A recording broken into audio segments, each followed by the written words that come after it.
Chair of the House Capital Investment Committee, Alice Hausman, joins me right now to talk a little bit about her tour and also where she intends to head with her bonding bill. Thank you. I appreciate your time, as always. It's good to be with you. So, Chair Hausman, let's begin with you. Just about completed your bonding tour. How do these visits impact the final package? Yes, we've been northwest, northeast, southeast, the metro area, and we're just about to finish southwest and central. And we really believe that traveling the state and reaching every corner of the state is essential. When I write the bonding bill, it should be clear to everyone in the state that I've been fair to every region. When you're spending taxpayer money, you want to assure that that it's an equitable distribution of taxpayer dollars, but also that we're making the right decision on every line of that budget, that this is infrastructure that benefits the state. We recently spoke with Senate Chair Leroy Stumpf, and he stated that essentially asset preservation tends to be his guiding principle in selecting the projects. What's your guiding principle? Well, I look at it somewhat differently. I ask myself, what infrastructure has to be in place in order for the state to thrive, for us to be economically competitive? And when I ask that question, it's clear that higher ed is always at the top of the list. That is about the future. It's about research and development. It's about the smart classrooms and laboratories that are going to train the workforce of the future. And so it's about our future, and it keeps us economically competitive. Higher education is at the top. And then all of the other infrastructure that's essential for healthy communities and for business and industry to thrive. And that is, there are some transportation issues that are in the capital investment bill. The ports in Red Wing and Winona and Duluth are important to us. Public safety and corrections are important, wastewater infrastructure.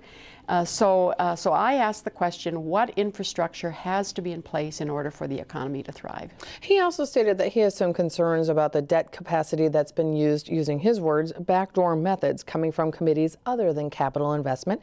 He'd like to see if there's a way to re-examine this debt capacity. Well, I, over the years, have been quite a broken record. I just believe that building should come to the Capital Investment Committee. And that's the only way we can measure and determine, are we being fair? Are we, to each sector also, not only every region of the state, but each sector of the bill. So I have always said I thought building ought to happen in capital investment. There's another reason to do that.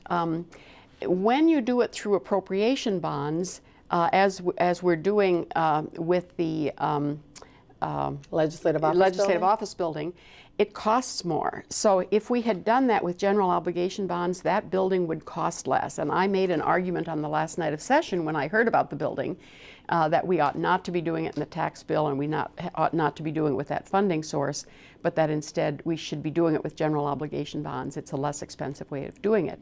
But I agree with Representative Stumpf that, Senator Stumpf, that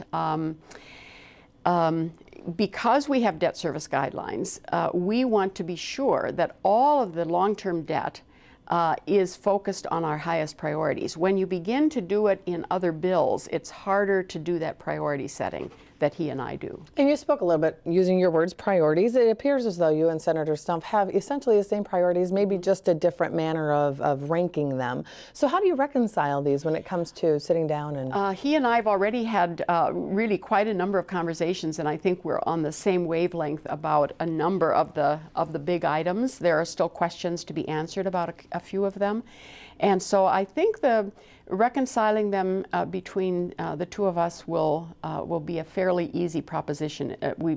Starting conversation early and working together early, I think, is a good thing. Now, what's your response to the argument that's made continuously primarily from the GOP that large bonding bills aren't necessary, nor do they create significant numbers of jobs? Do you buy into this argument? And twofold, would you support a $1 billion bonding bill this session? Well, there are some people who say we do bonding bills in order to put construction workers to work. That would not be the reason to do it. It's a nice a side effect.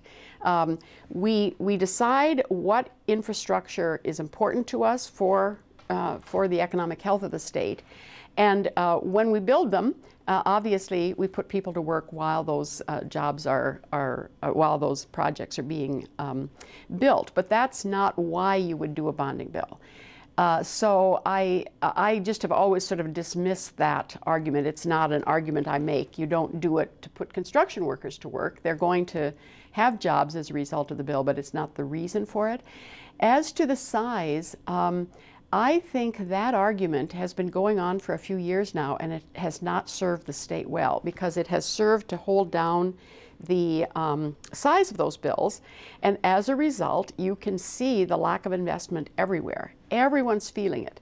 The higher ed campuses are, when we tour them, there are buildings that should have been torn down, there are laboratories that should have been replaced, there's a science building at Metro State that should have been built. The more we argue that we need small bonding bills, the greater harm we do to all of the infrastructure around the state, because we begin to have that backlog. And so it's an argument that really, I think, has been counterproductive. Okay, Representative Hausman, as always, thank you for joining us. We'll track your legislation as it's crafted and as it goes to conference committee, of course. We'll look forward to that.